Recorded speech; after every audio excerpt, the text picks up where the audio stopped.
Film की शुरुआत होती है सैम नाम के एक बंदे से जो ट्रेन में सफर कर रहा होता है। उसकी जिंदगी बिल्कुल भी ठीक नहीं चल रही होती। हर मोड़ पर उसे परेशानी का सामना करना पड़ता है। पता चलता है कि वो एक सुनसान रेगिस्तान जैसे शहर जा रहा है जहां उसे नई नौकरी शुरू करनी है। ट्रेन में वो अकेला बैठकर खाना खा रहा होता है और उसके सामने एक औरत बैठी होती है, साथ उसका बच्चा भी होता है। सैम उसके हालात देख के अपना खाना उसे दे देता है। अब जब वो स्टेशन पर उतरता है तो पूरी जगह खाली होती है। हालांकि कंपनी ने कहा था कि रिक नाम का एक बंदा होगा जो उसे लेने आएगा। सैम इधर उधर देखता है, फिर उसे कमरे में एक आदमी दिखाई देता है। सैम उससे बात करने की कोशिश करता है पर वो बंदा उसे इग्नोर कर देता है। सैम उससे पूछता है बाथरूम कहाँ है, तो वो बंदा बस इशारे से बता देता है। सैम को उस पर गुस्सा आता है पर वो चुप रहता है और वॉशरूम चला जाता है। फारिग होने के बाद बाहर से एक आदमी की आवाज आती है, जल्दी निकलो भाई, यहाँ पानी भी पैसों का है। असल में यही वो रिक है जो सैम को कंपनी तक पहुँचाने वाला है। सैम कहता है हो गया भाई, बस निकल रहा हूँ। अब दोनों गाड़ी में बैठते हैं और कंपनी की तरफ रवाना होते हैं। रास्ते में रिक बोलता है तुझे $300 देने होंगे ट्रेवल के। सैम चौंक के कहता है यार कंपनी ने तो कहा था $200। रिक गुस्से में कहता है अगर 330 दे सकता है तो ठीक, नहीं तो उतर जा। सैम सोचता है कि कोई दूसरा रास्ता तो है नहीं, तो वो मान जाता है। थोड़ी देर बाद गर्मी बहुत ज्यादा हो जाती है। सैम एसी ऑन करने की कोशिश करता है। रिक तुरंत गुस्से में कहता है हाथ मत लगाना एसी को वरना इंजन बैठ जाएगा। अचानक गाड़ी का टायर पंक्चर हो जाता है। रिक कुछ नहीं करता और सैम से कहता है चल टायर तू बदल।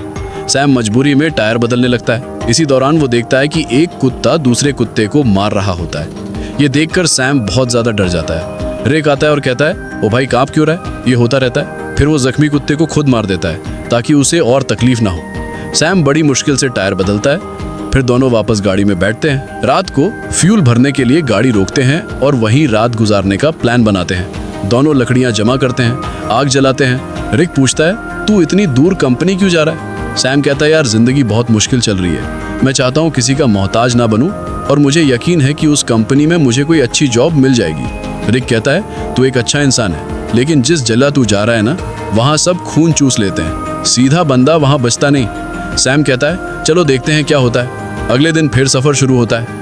अब सैम ड्राइव कर रहा होता है और रिक सो जाता है। गर्मी ज्यादा होने की वजह से सैम चुपके से एसी ऑन कर देता है। थोड़ी देर बाद इंजन बैठ जाता है। रिक जाग जाता है और सैम पर गुस्सा हो जाता है। ओ भाई मैंने तुझे कहा था ना एसी को मत छेड़। वो गुस्से से गाड़ी से बाहर निकल जाता है। सैम भी उतरता है और रिक से माफी मांगता है। रिक को और गुस्सा चढ़ जाता है, बोलता है चुप कर, तेरी आवाज ना सुनो। इसके बाद सैम पेशाब करने जाता है। थोड़ा दूर जाकर वो एक चमकता हुआ पत्थर देखता है। करीब जाकर जब वो गौर से देखता है तो पता चलता है कि ये तो खालिस सोना है। वो फौरन रिक को बुलाता है, वो इधर आ चेक कर, कहीं मैं सपना तो नहीं देख रहा है। रिक जैसे ही देखता है शॉक हो जाता है। वो लाइटर निकालता है, आग जलाकर चट्टान पर रखता है। बोलता है अगर काला हुआ तो नॉर्मल पत्थर वरना खालिस सोना। चट्टान जैसी की तैसी रहती है, मतलब सोना कंफर्म। अब दोनों सामान निकालते हैं, गड्ढा खोदने लगते हैं ताकि सोना निकाल सकें। पूरी ताकत लगाते हैं लेकिन चट्टान हिलती भी नहीं। रिक रस्सी की मदद से सोने को गाड़ी से बांधने की कोशिश करता है ताकि खींच सके, क्योंकि सोना भारी होता है। इसके बाद दोनों लगे रहते हैं, सारा दिन खुदाई करते हैं। अब सूरज डूबने लगता है। रिक कहता है जल्दी से लकड़ियां जमा कर, क्योंकि जंगली कुत्ते आसपास घूम रहे हैं, रात को हमें काट लेंगे। अगर हम आग जला लें तो वो डर के भाग जाएंगे। दोनों लकड़ियां जमा करते हैं, आग जलाते हैं, खुशी में गाने बजाने लगते हैं और नाचने लगते हैं। रिक सैम को गले लगाकर कहता है तुझे मैं फुल एसी वाली कार दिलाऊंगा। रात को वो लोग बैठकर प्लान बनाते हैं। रिक कहता है ये सोने की चट्टान बहुत बड़ी है, अगर हम महीनों भी खुदाई करते रहें तब भी इसे नहीं निकाल पाएंगे, इसलिए अब एक आदमी यहाँ चट्टान के पास रहेगा और दूसरा जाकर खुदाई की मशीन लेकर आएगा। सैम कहता है भाई तू जाकर ले आ, मैं चट्टान का ध्यान रखूंगा। रिक कहता है नहीं भाई तू जा, मैं चट्टान के पास बैठूंगा, ये रेगिस्तान है, हर तरफ जंगली जानवर हैं, तू ये बर्दाश्त नहीं कर पाएगा। सैम कहता है कोई बात नहीं, तू मेरी टेंशन मत ले, मैं सरवाइव कर लूंगा। वैसे भी तू चोर है, हो सकता है तू सोना लेकर भाग जाए, तुझ पे कैसे भरोसा करूं।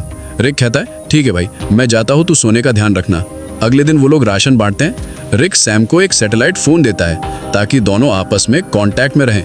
रिक कहता है मेरे एक दोस्त के पास खुदाई की मशीन है, वही लाऊंगा, बस दुआ कर गाड़ी रास्ते में खराब ना हो जाए, मुझे आने में 5 दिन लग सकते हैं। और फिर वो चला जाता है। सैम सोने पर मिट्टी डाल देता है ताकि अगर कोई इधर से गुजरे तो वो सोने को देख ना सके। वो एक छोटा सा टेंट भी लगा लेता है चट्टान के पास और अपना सारा सामान उसके अंदर रख देता है। सूरज डूबने से पहले वो लकड़ियां इकट्ठा करता है ताकि रात को आग जला सके। रात को वो आग जलाकर बैठ जाता है। खाने में से थोड़ा सा खाता है और बाकी रख देता है। अचानक उसे जंगली कुत्तों की आवाज़ें सुनाई देती हैं और उसे एहसास होता है कि अकेले होने की वजह से वो एक आसान शिकार है। वो डर जाता है और चाकू हाथ में लेकर सो जाता है। अगली सुबह सूरज की तेज धूप से उसकी आँख खुलती है। बहुत गर्मी और थकावट होती है, नींद पूरी नहीं हुई होती और सूरज की तपिश उसकी स्किन जला रही होती है। तभी सैटेलाइट फोन की बेल सुनाई देती है। सैम दौड़कर फोन तक जाता है, लेकिन कॉल कट चुकी होती है। वो टेंट में बैठा सोने को देख रहा होता है और सोचता है कि सोना बेचकर सबसे पहले एक बड़ा घर खरीदूंगा। फिर सैम पास के इलाके में घूमता है। थोड़ी दूरी पर उसे एक क्रैश प्लेन दिखाई देता है। वो फौरन उस क्रैश प्लेन के पास जाता है और वहीं रहने का फैसला करता है। लेकिन वहां से सोने की चट्टान उसकी नजरों से दूर होती है, इसलिए वो प्लेन के कुछ टुकड़े उठाकर चट्टान के पास एक टेंट बना लेता है। सैम कुछ देर के लिए आराम करने लगता है ताकि पानी की बचत हो और थकान कम हो। अचानक बाहर से कुछ ऐसी आवाजें सुनाई देती हैं जैसे कोई सोने की चट्टान चोरी कर रहा। वो बाहर निकलता है लेकिन कुछ नहीं होता, चट्टान वैसी की वैसी रहती है। वो चट्टान के पास बैठ जाता है। तभी उसे एक आइडिया आता है कि क्यों ना चट्टान से एक सोने का टुकड़ा काट लिया जाए। सैम पत्थर उठाकर सोने को तोड़ने लगता है और वो सोने का एक बड़ा सा टुकड़ा तोड़ने में कामयाब हो जाता है और उस पर से मिट्टी साफ कर अपने पास रख लेता है। इसी दौरान रिक की कॉल आती है। सैम बोलता है, ओ भाई तू है कहाँ? सूरज ने मेरा हाल बुरा कर दिया है। रिक कहता है, यार इंजन खराब हो गया है, थोड़ा लेट हो जाऊंगा। सैम कहता है, जल्दी कर, प्यास से मर जाऊंगा। रिक कहता है, मुझे आने में थोड़े दिन और लगेंगे, और फोन काट देता है। रात को वो आग के सामने बैठा होता है तो कुत्ते चारों तरफ से आवाजें निकालने लगते हैं। सैम को डर लगता है कि कहीं सब कुत्ते एक साथ हमला ना कर दें। वो हाथ में जलती हुई लकड़ी पकड़ लेता है ताकि कुत्ते भाग जाएं। वो रात भर कुत्तों के डर से जागा रहता है। सुबह होती है, वो सोना चाहता है लेकिन सूरज ने उसकी खाल जला दी होती है। दर्द से वो सो नहीं पाता। वो पानी पीने जाता है लेकिन पानी भी बहुत कम बचा होता है।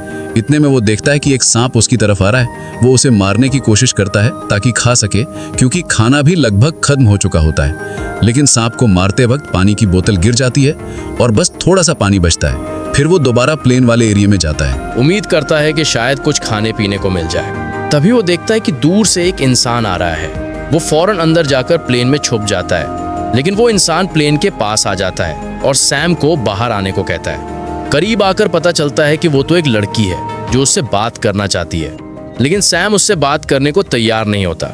लड़की पूछती है, तुम यहाँ बैठकर क्या कर रहे हो और यही जगह क्यों चुनी? सैम कुछ नहीं कहता, बस चुप रहता है। थोड़ी देर बाद सैम लड़की से कहता है कि वो इस प्लेन में लह सकती है और खुद वहां से चला जाता है। लड़की कहती है, तुम मुझसे कुछ छुपा रहे हो। वो सैम के पीछे पीछे चलने लगती है और उसके साथ कैंप तक पहुंच जाती है। वो बार बार सैम से पूछती है, तुम यहाँ कैसे पहुंचे? अब सैम घबरा जाता है। वो सोचता है इससे पहले कि ये सोना देख ले, किसी तरह इसे यहाँ से भगा दूं। सैम लड़की से कहता है, क्यों आई हो मेरे पीछे? यहाँ तुम्हारी कोई जरूरत नहीं है, तुम्हें यहाँ से चले जाना चाहिए। लड़की कहती है, मैं तब तक नहीं जाऊंगी जब तक ये ना पता चल जाए कि तुम मुझे यहाँ से भगाने की कोशिश क्यों कर रहे हो। जरूर तुम मुझसे कोई राज छुपा रहे हो। उसी वक्त उसकी नजर सोने पे पड़ती है। वो कहती है, अच्छा तो ये बात है, पूरे सोने के मालिक बन बैठे हो, ये सारा खजाना अकेले ले जाओगे? अब मेरी बात सुन, मैं तब तक यहाँ से नहीं जाऊंगी जब तक इसमें से मुझे आधा हिस्सा नहीं मिलेगा। सैम को गुस्सा आ जाता है। वो डंडा उठाता है और सीधे उसके सिर पर मारता है। लड़की वहीं मर जाती है। सैम सदमे में आ जाता है। उसे यकीन नहीं होता है कि उसने लालच में आकर किसी को मार डाला।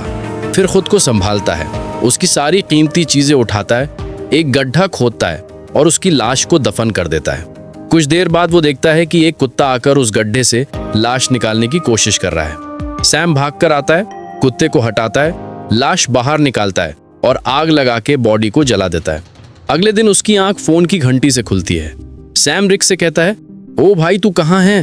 भूख से मेरी जान निकल रही है, अगर तू जल्दी नहीं आया तो मैं भूख और प्यास से मर जाऊंगा। रिक कहता है, सॉरी यार, मुझे पता है तू बहुत तकलीफ में है, मैं जल्दी आ रहा हूँ, बस ये जो खुदाई वाली मशीन है बहुत स्लो है, थोड़ा टाइम और लगेगा। सैम परेशान हो जाता है।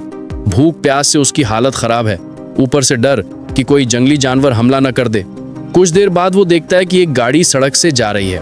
वो सोचता है, क्यों ना सोने का एक टुकड़ा लेकर यहाँ से निकल जाऊं, लेकिन ज्यादा सोने की लालच ने उसे रोक लिया। वो चाहता तो सोने का एक टुकड़ा लेकर जा सकता था जिससे उसकी जिंदगी बदल सकती, लेकिन ज्यादा की चाह ने उसे यहीं रुकवा दिया। सैम शाम से पहले रात के लिए लकड़ियां इकट्ठा करता है, लेकिन अचानक एक बहुत तेज रेतीला तूफान आता है। वो टेंट की तरफ भागता है, लेकिन तूफान उसका टेंट उड़ा देता है। सैम जान बचाने के लिए इधर उधर भागता है, लेकिन तभी एक पेड़ उस पर गिर जाता है। तूफान रुकने के बाद सैम खुद को मिट्टी में दबा हुआ पाता है और एक लकड़ी का टुकड़ा उसके पेट के आर पार निकला होता है। पर सैम के मन में सोने की लालच इतनी भर चुकी थी कि वो पेट से लकड़ी निकालने के बजाय सीधे सोने की जगह की ओर जाता है। वो चारों तरफ सोने को ढूंढता है और आखिरकार एक टुकड़ा मिल ही जाता है। सैम खुशी से झूम उठता है। फिर वो अपने पेट से लकड़ी निकालता है और जख्म से बहुत खून निकलने लगता है। वो कपड़े का टुकड़ा लेकर जख्म बांधता है, लेकिन खून रुकता नहीं। मजबूरी में वो आग जलाकर एक डिब्बे का टुकड़ा गर्म करता है और जख्म पर लगाता है। इससे सैम को इतनी तकलीफ होती है कि वो बेहोश हो जाता है। थोड़ी देर बाद होश आता है। उसे हर तरफ वही लड़की दिखती है जिसे उसने मारा था। अब उसका दिमाग घूमने लगता है। उसे समझ नहीं आता कि ये सच है या फिर वहम। तभी फोन बजता है। रिक कॉल करता है। सैम चिल्लाता है, यार वो लड़की हर तरफ दिख रही है। रिक बोलता है, कौन सी लड़की? देख, किसी को सोने के बारे में पता ना चले।